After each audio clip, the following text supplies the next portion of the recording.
We are socially distanced, so feel free to grab a seat. And then if you all will join me on stage.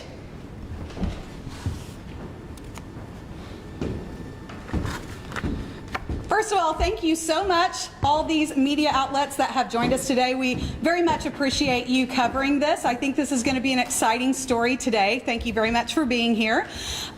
We have on the stage today Dr. Armitage, CEO of the Oklahoma Blood Institute.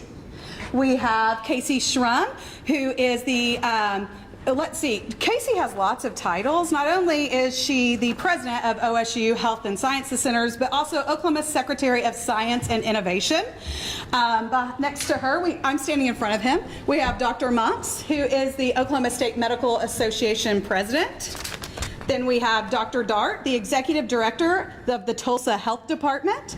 And then we also have Commissioner of Health, Lance Fry. So thank you all so much for being here. We're very glad you're here, and we are going to get started with Dr. Armitage from the Oklahoma Blood Institute.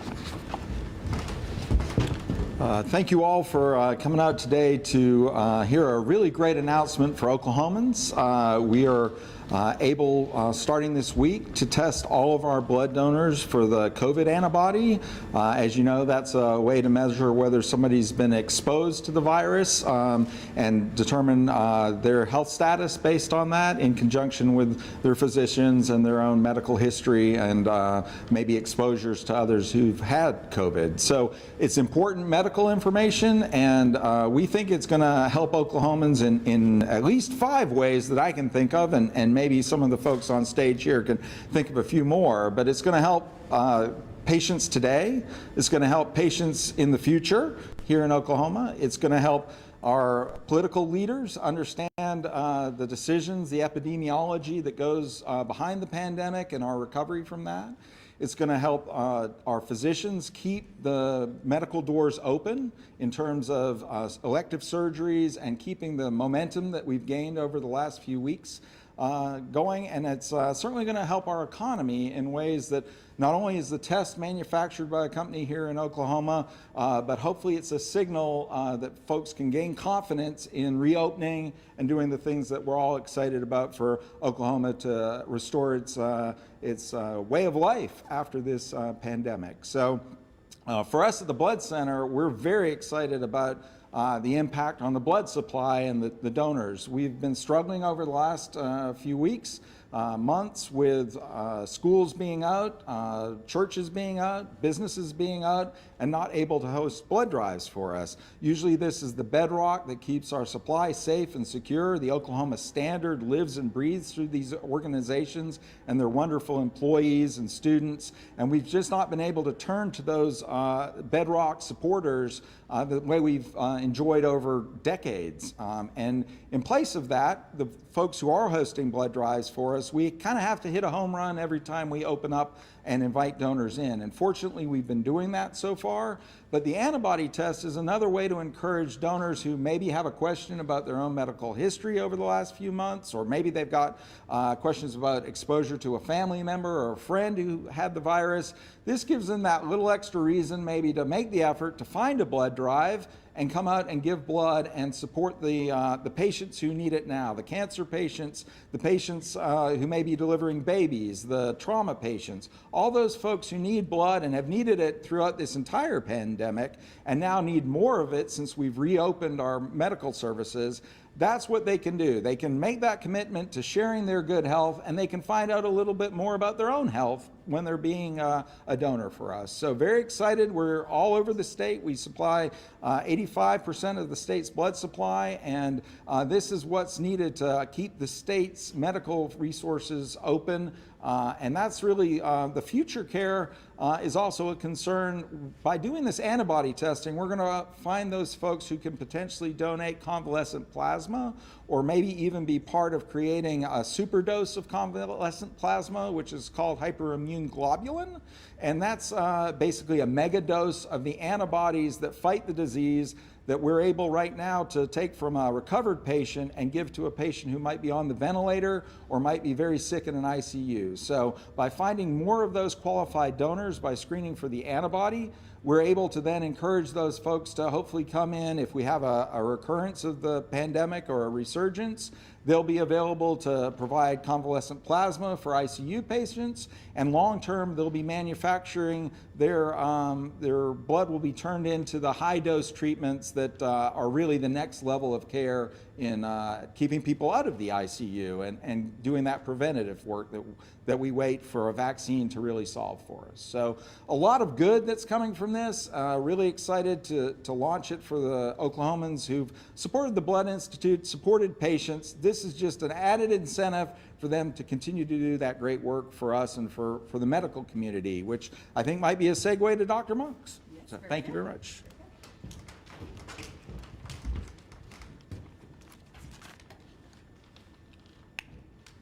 Well, I want to thank everyone for being here. Your job is very important, especially in times like this.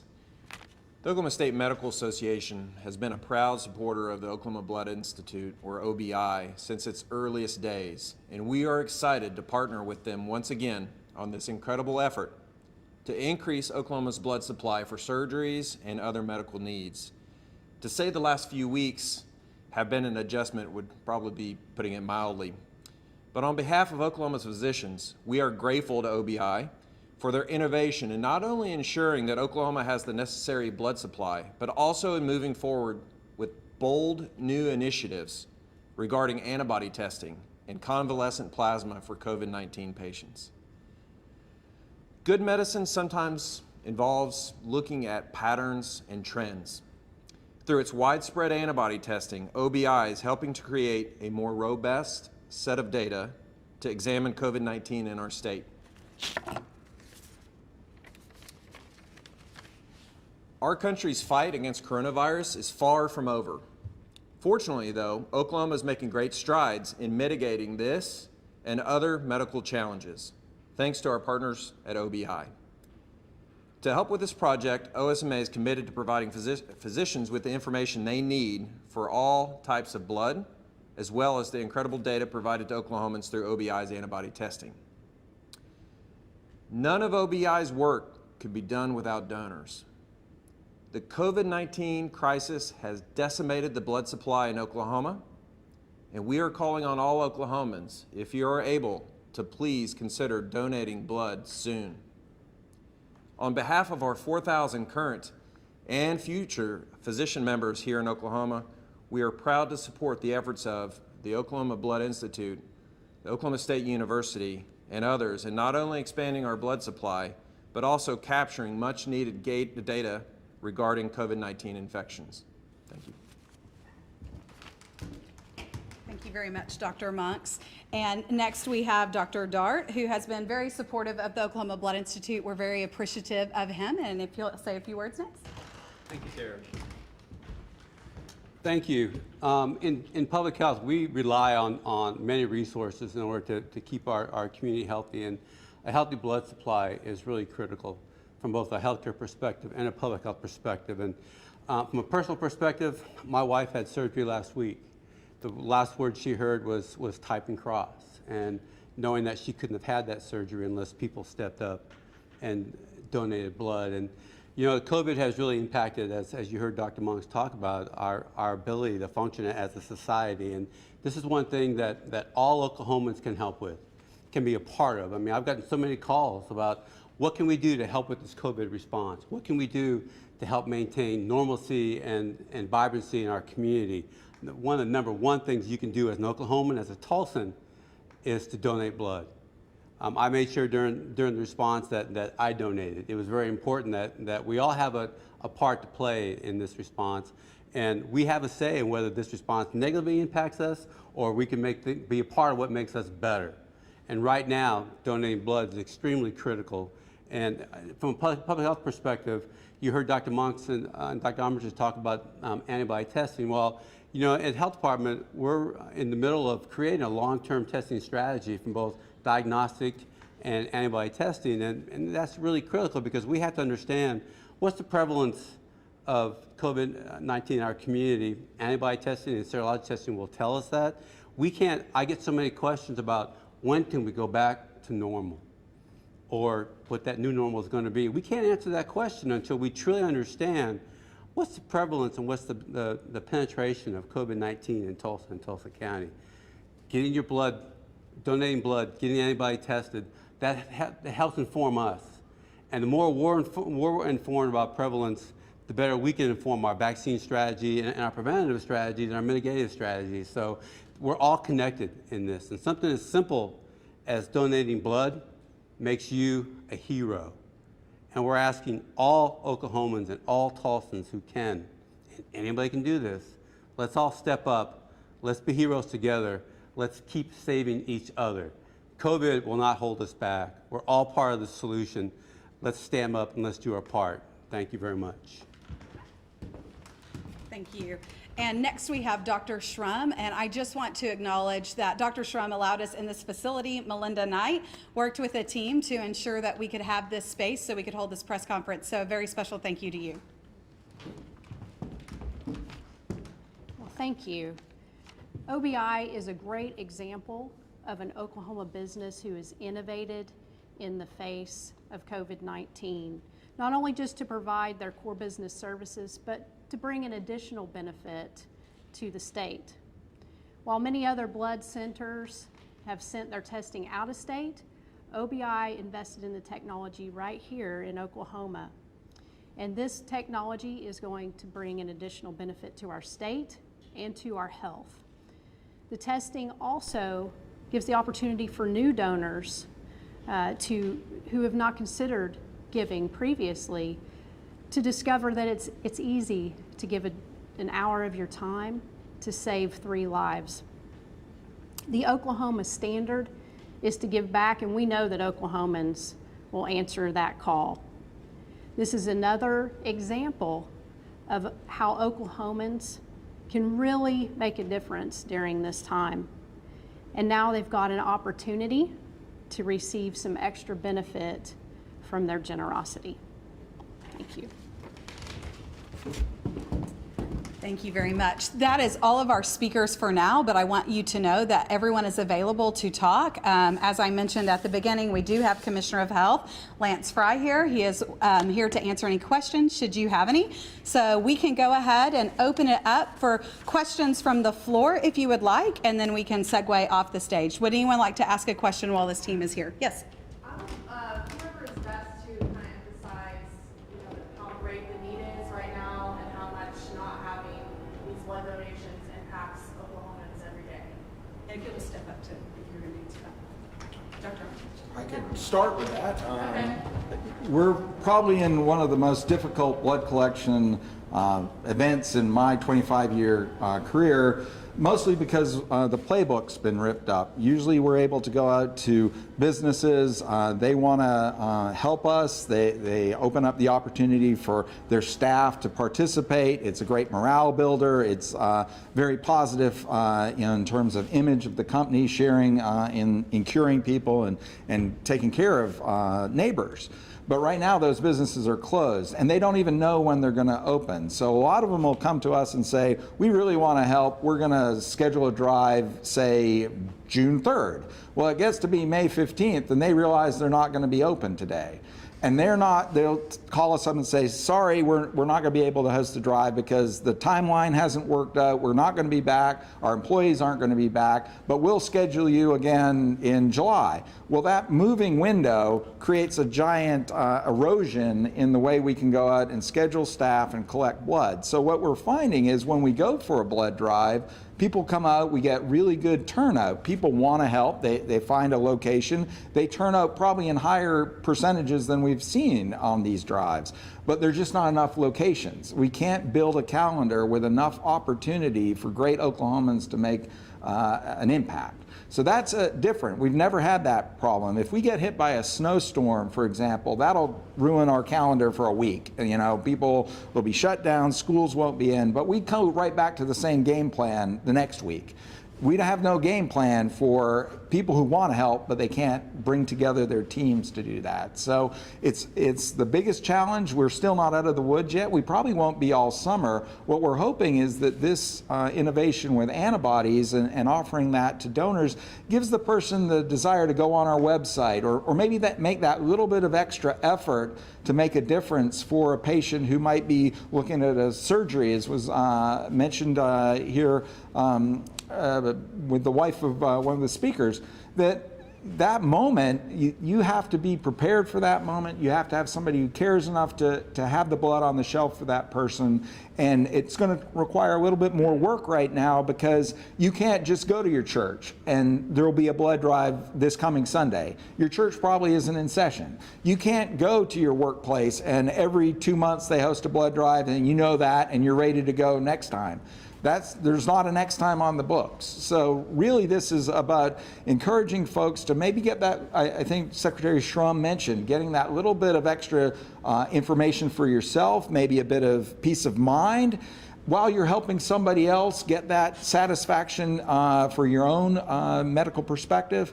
You know, maybe that's the trick that gets that one more unit that keeps us from delaying surgeries and doing the kind of things that nobody wants. Nobody wants the lack of blood to prevent care. You know, the worst thing for us to imagine is, what if you're a cancer patient and you have to stay in hospital an extra day because you can't get the transfusion that would have allowed you to go home to your family?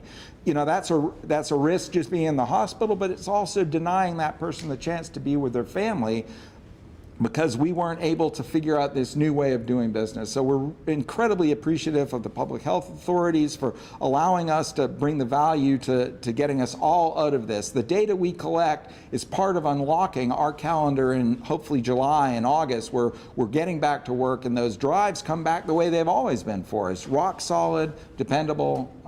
So that's a long answer, but it's a complex situation and it needs new answers. And I think when you say innovating, every business is out there innovating. Ours just happens to be a business that has lives attached to the back end of it. If we don't do this right, somebody might be in a car accident and not be able to get a unit that they need in time, and that would be terrible. Is there a percentage of donations you guys are down by, like compared to this time last year? Yeah, we at the height, we're coming back a little bit now, but at the height we lost 20% of the donations, but all the medical facilities were closed at that point. Not closed, but there weren't as many elective surgeries, there weren't as many doctor's visits creating diagnoses that would need blood for, say, a surgery for a cancer that was found.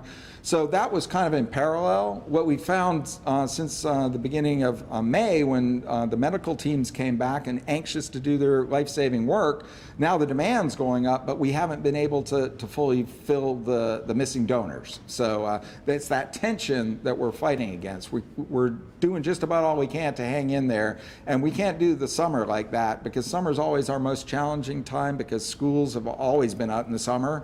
You know, people take vacations usually, so summer looks rocky for us, and this is hopefully the motivation for folks to say, hey, I want, maybe church is coming back and they say, hey, maybe we can have a blood drive, answer some questions for our parishioners. You know, maybe a synagogue's coming back, same thing. You know, maybe their folks want to have some answers, and this is just that one little bit of extra incentive to have that blood drive, save lives, do all the miraculous things that a blood drive does, but give back a little bit to the folks who are giving the blood that day. Can you walk us through the process of how you're implementing this as a blood drive? Am I getting tested for COVID while I'm filling out my information?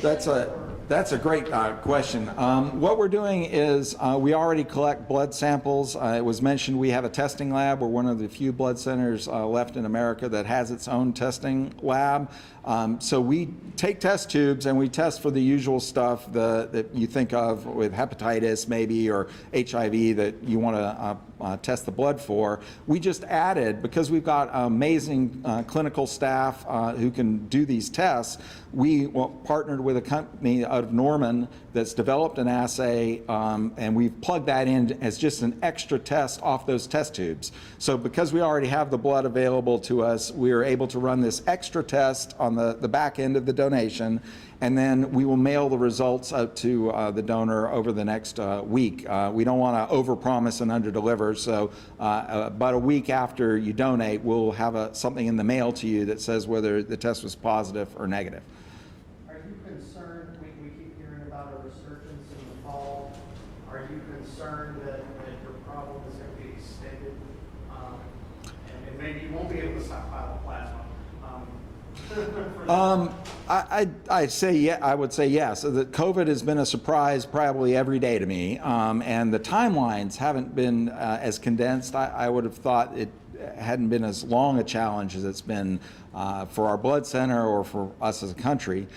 So yes, but I think what we're doing with testing is preparatory for a resurgence. If we can get the antibody positive donors to give their plasma next time we may have a resurgence, that's just a step ahead that we can prepare ourselves for now. And as I mentioned, that plasma is going into a superdose drug called hyperimmune globulin, which is essentially taking the benefit of giving one person's plasma and multiplying it by concentrating down the antibodies into maybe even a shot that's given under the skin. So that will be an added tool that hopefully will give us even more strength to fight a resurgence with better drugs and better therapies. So I think what we're doing now is all about preparing for a possible resurgence and smacking the virus back as hard as we can when that happens. So instead of a thanks for your donation, here's a cookie, I'm going to get something a week later that says, hey, you have COVID antibodies, please help us. Even better than that, you're going to get the thanks, you're going to get the cookie, and you're going to get the letter back. You know, because it's an added feature. We want people to feel as great about donating as they usually do, and this is extra on top of that. It's extra for your own peace of mind. It's extra for helping public health authorities figure out the prevalence, just how much disease there is in our community. It's kind of like supersizing your gift. You want to help your neighbors, you want to help yourself, you want to help Oklahoma be stronger. This is that extra little bit of information that we gather that says, hey, we're on the right track with reopening. Hey, businesses can take more and more confidence that we won't have a resurgence. One of the things we're going to do is we'll presumably be able to have data that informs whether the resurgence is going to be as bad. If, for example, 20% of the population is positive for the antibodies next time, well, that's 20% fewer targets the virus can sustain itself on in the next wave. So all that information is absolutely key to preparing and making the best choices. I think one of the things when I got up here, I said, we're helping the state authorities, we're helping the commissioner, we're helping Secretary Shrum and the governor and all the deciders, you know, at the county level, at the state level, look at this data, and good data. You know, part of the problem when this arrived as a crisis for us in March is we didn't have any tests. You know, we couldn't have had this conference because nobody had a test. Now we've got a test. Now we're spreading the test as wide as it can go. The information's going to be better because we're doing that. And really that's what this story is about and why it's so positive. And I think that's why we're getting some coverage today is this is part of the solution. And we're excited as OBI to be part of that. We're excited to let our donors supersize their gift. And we're really excited to partner with the amazing leaders and medical folks who have taken us this far. Oklahoma has been blessed to have great leadership, and our experience of this pandemic has been less severe than other places. And that's a testament to the caution and the thought that's gone into it. And let's let those people have the best information to continue doing that for us. And you are the Oklahoma Blood Institute, so this isn't just Tulsa. Correct. We're across the state. One of the reasons I think we're a very effective partner is we're in every county in the Panhandle and southeast Oklahoma. We're everywhere, and I think that gives a good snapshot. You don't just want to focus on one area because people travel, people have family across the state. You want a statewide picture to inform state leaders. Can you speak to like how accurate these tests are, what the confidence level is, that sort of I would say it began with the Wild West. The FDA was very anxious to get as many tests out there. We didn't have any, and it's almost a bit like survival of the fittest. They opened the door, and they've started to close that door. About a week ago, they removed some tests that were not meeting the standard of being able to detect true positives and declare true negatives, which is really what you want in a test. You don't want false positives and you don't want false negatives.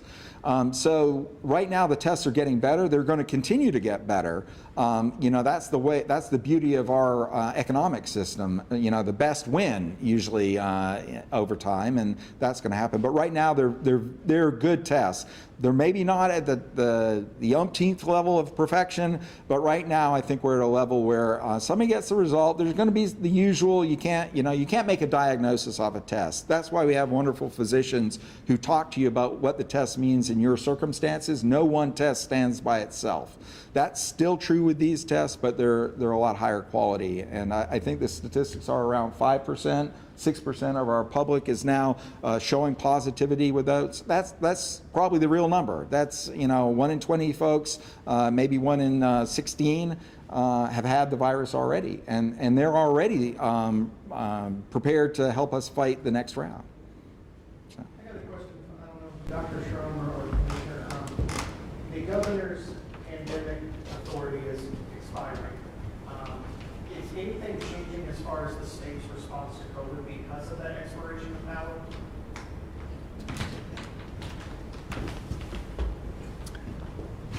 Hi, this is Colonel Fry, Dr. Fry, whatever. As far as our response goes, that is not changing. There are some additional things that will be in flux as far as how they're changing through the process, which is like the involvement of the National Guard.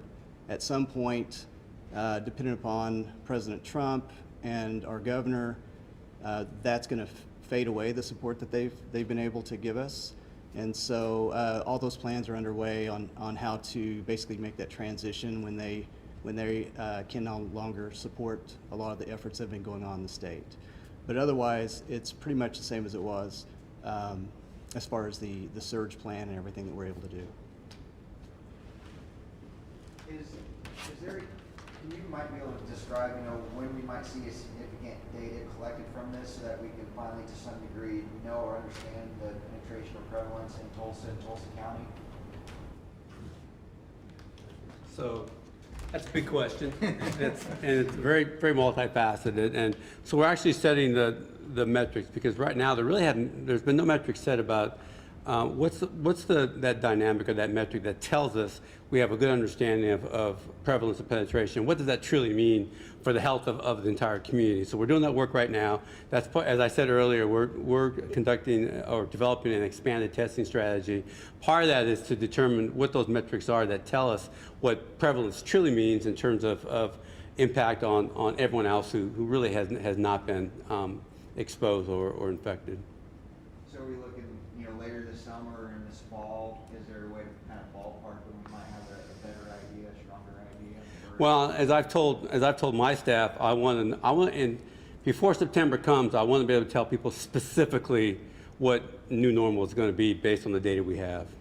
I don't know who can answer this question, but is there concern, obviously COVID hasn't gone away, but the mood of the country has shifted.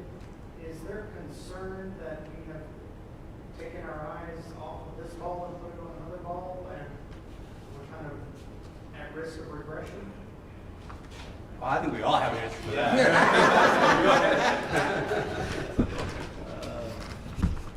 I think many people think very differently on their approach to this virus and how we should approach it going forward. I think the point is we can't approach it with irrational fear. We can't approach this virus with cavalier disregard.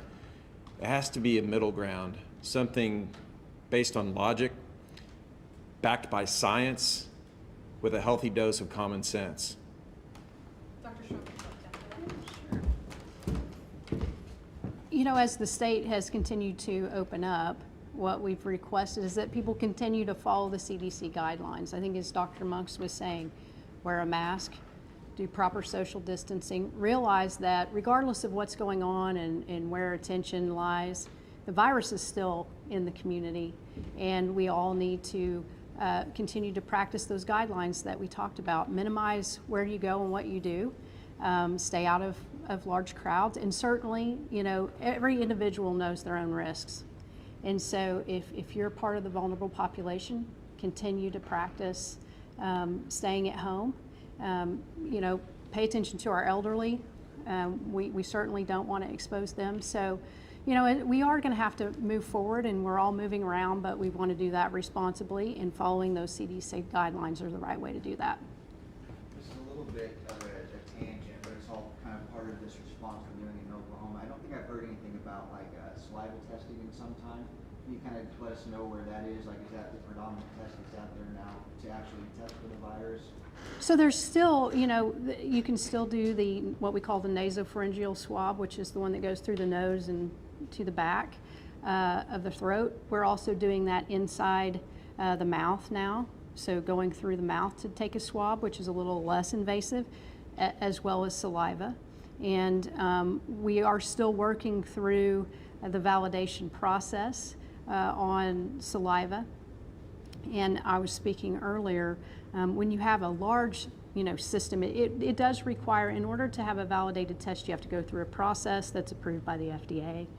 And they want to make sure that that's done precisely. And so when you're dealing with a large system and large sample volumes, making sure, when we talk about validation, that means that you're taking someone who has already tested positive and you're running that again through that different process, and it has to come back the same every time. You also have to get those patients when they're close to the same time of being positive, or you don't get a positive test. So if you wait too long. So it's a matter of getting the right samples, a large enough sample size, and running those through the testing process together to make sure that you have a validated process. So we're still utilizing saliva, and I think that's an easy way to go. We're also, again, utilizing the oral pharyngeal swab or through the mouth, because that's less invasive as well. So when you talk about you're still working on the validation process, it is being used to test folks now out in the field, or it's still undergoing validation before it can be used on folks in the field? Yeah, we're not widely saying we're not doing swabs anymore. So we're still taking the swabs. We are, in some cases, taking a swab and the saliva test and running them at the same time to make sure that we have a positive, you know, for both. I'd just like to add one follow-on to the question about are we losing track of the ball here. I think the moment we have right now is preparation. I was up here earlier talking about hyperimmune globulin. Coming out and giving blood, finding out that you've got the antibody, and then coming back in to give your plasma allows us to create that drug. That drug is potentially almost like a pseudo-vaccine. It's not a vaccine, but it would give protection to sensitive workers. For example, we've heard a lot about naval ships having to come back to port because of outbreaks. Hyperimmune globulin is something that you could give before a crew goes on duty, and essentially give them some form of immunity to the virus for up to several months. That kind of trick, that kind of therapeutic advantage is what you can do now. If you want to be part of helping protect from the worst case scenarios, either for your family, maybe yourself, but particularly for servicemen who are out defending our country, we've got to get enough plasma they create that not like you get a unit of blood in the hospital. It's a manufacturing procedure that requires thousands of liters, that's lots and lots of donors, thousands of donors, all put their blood is put into one container, and then the antibodies are concentrated down into these super doses. So if you want to help, if you want to prepare, like Oklahomans are so smart about weather and other dangers, become a donor. Come out, find out, and if you've got an antibody, raise your hand and say, I want to be the person who protects our fighting troops who, you know, we can't afford to have, weakness in certain areas. There are jobs that an astronaut, we don't want those new, now that we've got a spaceship again, we don't want those guys going up to the space station and having to come back home real quick because of a fever.